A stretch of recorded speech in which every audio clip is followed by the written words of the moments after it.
بسم اللہ الرحمن الرحیم الحمد للہ رب العالمین والصلاة والسلام علی اشرف الانبیاء والمرسلین نبینا وحبیبنا وقدوتنا محمد بن عبداللہ وعلی آلہ وصحبہ اجمعین ومن تبعہم بإحسان الی یوم الدین وسلم تسلیما کثیرا اما بعد۔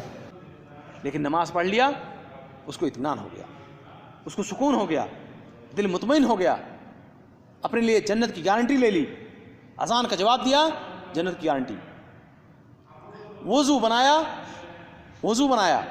میرے بھائی، یہ بھی ایک اذکار میں سے ہے۔ اللہ کے رسول صلی اللہ علیہ وسلم کی حدیث معروف اور مشہور حدیث ہے، مسلم شریف کی روایت ہے کہ حضرت عقبہ بن عامر رضی اللہ تعالیٰ عنہ کہتے ہیں کہ یہ ہم کو اونٹ چرانے کی ذمہ داری تھی۔ وہ کہہ رہے ہیں صحابی رسول کہ کہتے ہیں کہ مجھے اونٹ چرانے کی ذمہ داری میری تھی، میں اونٹ چراتا تھا، تو میں ایک دن اونٹ کو بہت پہلے لے آیا، واپس شام کو اونٹ لاتے تھے، کبھی لیٹ میں لاتے کبھی اور لاتے، تو ایک دن تھوڑا پہلے میں لے آیا اونٹ کو۔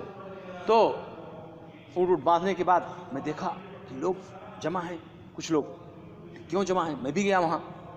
صحابی فرماتے ہیں عقبہ بن عامر رضی اللہ تعالیٰ عنہ کہتے ہیں میں بھی گیا وہاں دیکھنے، دیکھا تو اللہ کے رسول صلی اللہ علیہ وسلم خطبہ دے رہے ہیں، صحابہ کرام کو سمجھا رہے ہیں۔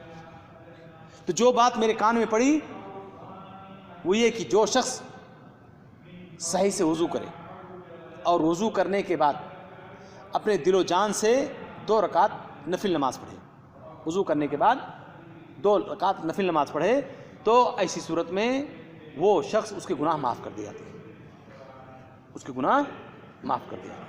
وضو کیا اور سنت وضو سمجھ لیے پڑھا 2 رکعت، تو ایسی صورت میں اس کے گناہ معاف کر دیے جاتے ہیں۔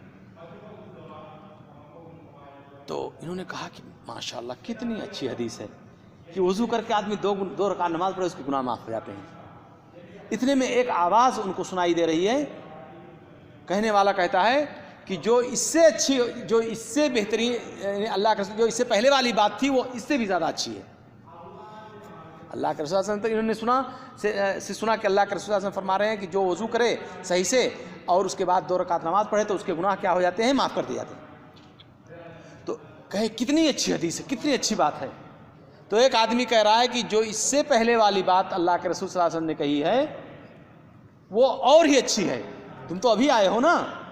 تو دیکھا انہوں نے گھوم کر کے تو دیکھا ہے تو عمر رضی اللہ تعالیٰ عنہ یہ بات کہہ رہے ہیں، کہا تم تو اے عقبہ بن عامر تم ابھی آئے ہو، اللہ کے رسول صلی اللہ علیہ وسلم نے اس سے پہلے کہا ہے کہ جو شخص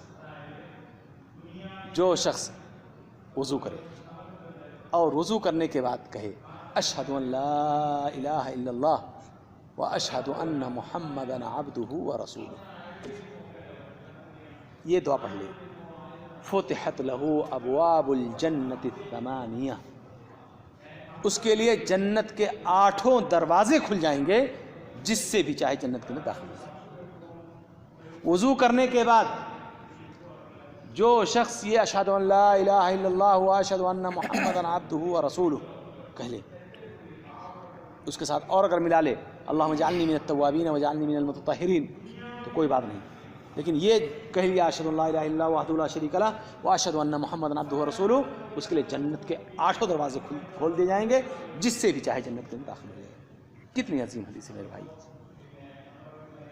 یاد ہے ہم کو اشہد ان لا الہ الا اللہ واشہد ان محمد رسول اللہ۔ کسی کو کوئی بھائی ایسا ہے جس کو نہ یاد ہو؟ سب کو یاد ہے، سب کو یاد ہے۔ پھر وہی بات رہ جاتی ہے وضو بنانے کی اور اس کے بعد اس دعا کو پڑھنے کی اور جنت میں داخل ہونے کی بات۔ تو میرے بھائیوں یہ دعائیں چھوٹی چھوٹی دعائیں ہیں، لیکن ہمارے گناہ کو ڈیلیٹ کر دیتی ہیں، ختم حذف کر دیتی ہیں۔ یہ دعائیں انسان پاک و صاف ہو جاتا ہے اپنے گناہوں سے۔ اور اذان کا جواب دینے کے بارے میں آپ لوگوں نے سنا ہی ہے کہ اذان کا جو شخص جواب دیتا ہے تو ایسی صورت میں اس کے لیے جنت میں داخلہ واجب ہو گیا۔ جو شخص اذان کا جواب دیتا ہے تو اس چیز کو میرے بھائیو معمولی نہ سمجھیں۔ کتنا منٹ اذان؟ ماشاءاللہ آج کل تو بہت سارے مؤذن تو 1 منٹ بھی نہیں لگاتے ہیں، کوئی بات نہیں، آپ اذان کا جواب دیں، مؤذن جو کہے گا اسی کو کہیں، گناہ معاف ہو جاتے ہیں۔